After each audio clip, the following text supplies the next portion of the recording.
Hello and welcome back. This is the third time I'm filming this. Goodness. But yeah, welcome back. This is gonna be a life update, so a bit different to my usual motherhood and illustration related videos. If you like that more and if you not so super curious about what's happened the last few months, then just go back into my old videos and I have playlists there about my children's book journey, and I hope you find something interesting. But yeah, I'll get back to this content, but at the moment, this is my update, and then you will understand why it's been the way it's been recently. I'm cooking at the moment, so you might hear something in the background because I have to use this time, and let's just jump right in. I'll mix this with some positive points, things that have happened that are good, and some things that have been very challenging. And so one of those things is that right now, at this moment, Mila has chickenpox. And although, of course, it's a manageable illness, you know, it's something that most people, if they get it younger, it's better. At least I'm not a medical professional, but, you know, that's as far as I understand. And so Leo already had it from a birthday party, and for him, somehow he had it like little blisters all over his body, but he never mentioned it, really didn't talk about it. He never felt itchy, which is normally one of those things that happens with chickenpox. And he slept well, everything was good. He was just very whiny, so nothing was okay. Like everything was a bit like, meh, meh. I don't want this, I don't want that. And then he changes his mind. So toddler plus 10 times 10. It felt, you know, it's just his normal, just how it is when they're 3, but more intense. So I lost my patience quite a few times, but overall it's been, I would say, compared to what we experience now, it was a smooth ride. Because with Mila, she's younger, she's 1.5. What's happening right now is I think she's teething on top, because I can see like a little tooth part sticking out. Just she's getting her molars right now. And I don't know, together somehow it's just not really working out really well. Somehow in the night she's up for hours, and it reminds me of when she was a newborn. So although that was a completely different level of intenseness, and of course we've had better nights in between, so I could recuperate. It's nothing close to having a newborn. But the fact that she's so uncomfortable, she's really itchy, and she has, I feel like, more blisters than he does. Like she's covered everywhere, so many, like her whole head feels like has like little bumps everywhere. It's just, she is not super happy.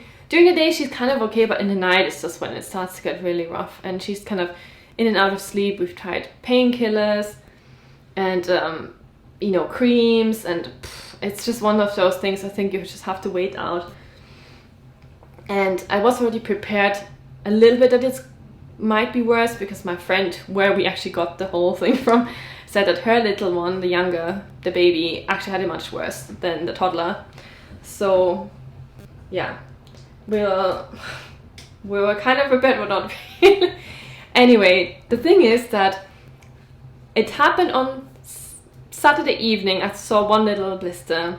I'm not going to go too deep into this, but basically the main point is that Sunday we were meant to meet quite a lot of people from church, and we were having a gathering, was looking forward to it. And then I noticed she's starting to break out, and then I also realized we're going on holiday on Monday for four nights. It's the longest holiday we've done as a family. Normally we've only done day trips, just us, without any extra help from grandparents or visiting my family. So it was the first proper holiday. It was a cheap deal on a caravan holiday in England. In Wales, sorry, in Wales, which we really love. And I realized I have to cancel with less than 24 hours notice. I didn't have insurance taken out for that particular trip, because it was relatively inexpensive, but still it was like, ugh, I don't want to lose all of that money. And it was just, I just felt frustrated in general, but I knew nothing can be helped, so I called. Fortunately they could rebook it, because it seems like chickenpox is a very special exception, because it's so highly contagious and can be dangerous for newborns and pregnant women. and also for people with compromised immune system. Anyway, it's not like a chickenpox video, but it's pretty much in my mind at the moment. So yeah, that's what we're going through right now. But just from the beginning of the year, after I've done this last video that you saw about me being a little bit, yeah, it was a bit challenging with this project. I finished that advent calendar, but the results were kind of mixed, and I will make a separate video about this because I feel like posting on Reels for 24 days and, you know, making a video 24 days, that's something new for me, and I feel like maybe you would be interested in see the results, what happened. Yeah, like it's just spoiler alert, it was mixed. Like some videos really blew up, some videos didn't, you know. And I just decided to push through with that. I feel like maybe that was a mistake because I was really pretty exhausted by the time Christmas turned around and my birthday and then New Year's, and somehow everything just felt a bit bland. And I thought maybe my seasonal depression, or, you know, seasonal annual disorder, I don't know exactly how it's called anymore, is starting to show again. And then as soon as the new year hit, I just felt kind of really low, and I started to try to combat that with reading, like starting a habit of reading the Bible with a podcast. It's called, I don't know, now but completely blank, Bible in a Year by Father Mike Schmitz.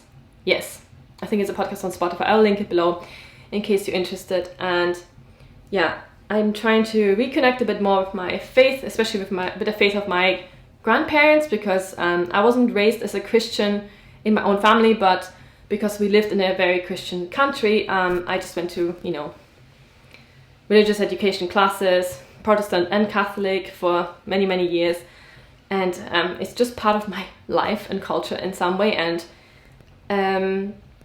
yeah, basically our faith is kind of like springing off of that, you know, kind of Christian foundation. So it's not completely removed. Anyway, I'm trying to reconnect with God. That's the main point. And trying to understand a bit more my faith, because obviously I want to know what do I really believe? What do I want to convey to my children as they get older? So that was one of the things that I wanted to do.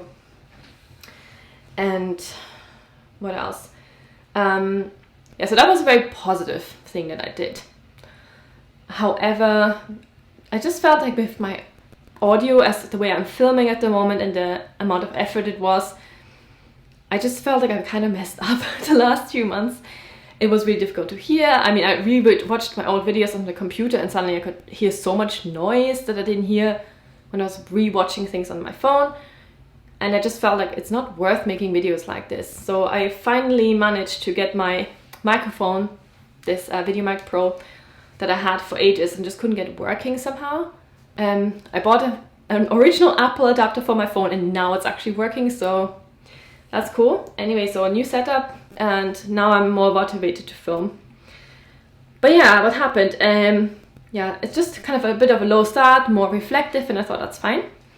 And I'll make videos again when I have something to share. And at the same time, in the beginning of the year, I also really kickstarted a project that's been in the making for 1.5, even more years. 2021, I received a Santander freelance grant, and that's £1,000 to work with a small business locally. And there were a few exceptions to it, which businesses you can't work with, for example, financial, banking, and like certain businesses I think you couldn't work with. So I chose a local health food store, and it's run by 2 amazing women, and I contacted them and they were interested in working with me, and we decided to do some packaging illustration for gift boxes for babies, mothers-to-be, and moms, new moms.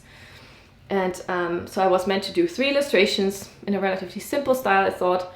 And so that's what I did for so I set a specific license for that time.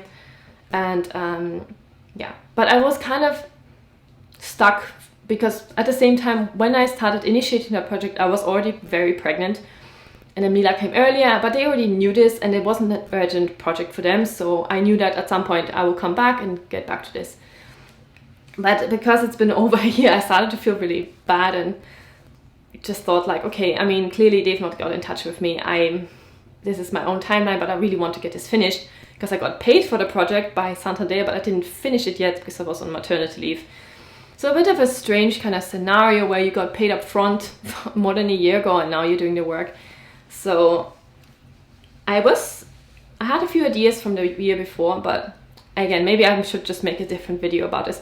But after back and forth with many ideas that just didn't really work, I finally found a theme which was something with flowers, like, you know, blooms, because I'm really connected to my garden, and people. So I combined these two images with the meaning of the flowers, and that had to do with rebirth or reconnection or just love or just something special about the individual flowers. And it took a while to figure it out, but in total it took me a month to finish all of them, you know, with working here and there. And I was really proud of them, so I'm looking forward to sharing that project with you when it's out. So that was a really nice thing, like the first time my illustrations will be on packaging. So that's, I would say, a huge win, but it didn't feel so great because I didn't feel very good. At that point, I started to have a cold. And by the time my mom came in February, so beginning of February, I started to have a proper bronchitis. So like this really deep cough kind of starting to kind of turn really bad quickly. And I was just so exhausted because I was trying to not cough in the night, to not wake up my baby and my husband. And just, I was just very, I think the reason why I became sick in the first place was not only were a lot of people sick around this time, February, you know, people get sick, but I think I was just drained. I think I was drained from doing that project, from finishing all of these other videos. I just knew, I think I need to slow down more than I've even already do. And so I tried to recuperate, and it was a bit sad because my mom came all the way from Austria to, I mean, it's still an effort obviously to come, even though it's not from across the world, but she came all the way and I couldn't do anything. I had relied a lot on her, so it was a blessing, but also I was sad we couldn't do very much. And then by the time she left, which was a month later, on the day she left, I hurt my back somehow, and I couldn't even lift a bottle of milk, like a jug of milk. And then Nick had to, basically my husband had to take over and do a lot with the kids while working. And that juggling act was also, I felt guilty because I couldn't do anything, but at the same time I was like, I can barely move. So I had to lie down a lot, and that was actually somehow good because it really taught me that I need to lift better, because I think I've been just very lazy with lifting, like lifting properly from your knees and activating your core. I still have a little bit of separation, diastasis recti, in the core of my abdomen, where the belly button is. But otherwise I've healed really well, which is good. And that whole thing gave me the kickstart to actually get a full checkup on my kind of recovery from, you know, birth. Because I had lots of problems after Mila's birth and even before with my back, and it's been ongoing until now.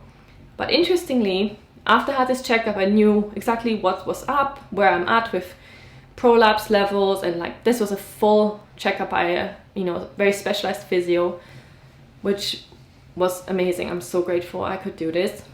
And then I knew that I was actually not doing enough. I was, although I was doing, you know, household and everything, but my exercise routine or whatever didn't really exist. And the tip she gave me was, for me, I just need to do more. It doesn't really matter what it is, I just need to be more active. So I decided, I think I want to go swimming. But anyway, coming back to it, this painful experience of being almost unable to walk, to stand, I could only lie down, and kind of, first of all, it made me appreciate my husband so much more, because he's so capable in so many things. You know, he's working, he's cooking, he's cleaning, he can do everything. And sometimes I feel like, oh, I'm doing everything, but in reality, yes, I'm doing a lot, but he's also doing a lot, and he can also step in if I ever need to. So it was really reassuring that, you know, to see how he is stepping up when I'm not able to do so. And also what it taught me was to be more gentle with my body, like to lie down more, and also to, despite not being, you know, freshly postpartum, and just relax a little bit more lying down. I'm just not this person, I just can't stop doing stuff. and also to lift in a better way. And ever since I've had this injury, which lasted for 2 weeks, I could barely lift and put on my socks. It was just intense. Yeah, I since then I've not had back pain. And I think it's purely because I'm so much more aware of how I have to lift things. When I lift the kids out, I'm really trying to be very purposeful, and it's just gone. I don't know, it's just crazy. And I stopped doing my kind of my core exercises that I used to do, was very, very gentle. And now I'm starting to do a bit more yoga. Although I'll be honest with you, I'm not really fully established anything. I'm just trying to figure out what I even want to do. But yeah, so I've had a back injury, and then Leo got chickenpox, and then Mila got chickenpox. So it's been like a total whirlwind. And at the same time, I'm trying to really reflect what I want to do with my life, how important is my career, which direction do I want to go? Because again, this video last time where you guys shared, and shared the question of what do you actually want to do? Do you want to pursue books? Do you want to pursue YouTube? Like, what is actually your motivation and your goal? And I had to really reflect. And the thing is, I think I just like sharing, because not only is it cathartic to share and things that maybe I wouldn't share necessarily with an individual, or where I can just free to talk, but also to, this creative process of making videos. I enjoy it.